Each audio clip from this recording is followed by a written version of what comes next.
Hello everyone and welcome back to another video from Wake&Tech.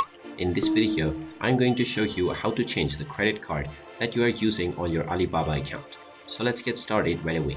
First of all, open up your web browser and then in the address bar type in alibaba.com and press enter. You will now be taken into the official Alibaba website. Now if you haven't logged into your account already, you will see the sign in button at the top right corner which you can click on and proceed forward with your social accounts or by using your email address and password. Once you are logged in, if you wish to change the credit card that you use as your payment method, you will need to add one within the checkout window. Just click on your card option at the top right corner, and if you have any items within your card, just select them and click on checkout. You will then be asked to enter your information, which includes your shipping address.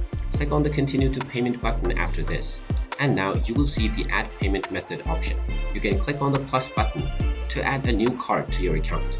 Then simply enter the card number followed by the name that appears within your card. Then enter the expiration month and year followed by the CVV number. Then click on remember this card and click on the confirm button, and now this new card will be added to your account right away. You can then simply choose this card every time you proceed to checkout in order to switch to this card for your payments. And there you have it. That is how easy it is to change your credit card that you use on your Alibaba account. If you find this video helpful, make sure you hit that like button and subscribe to our channel if you haven't done so already. Also ring that notification bell to never miss another update from us. Thank you for watching and I will see you again in the next video.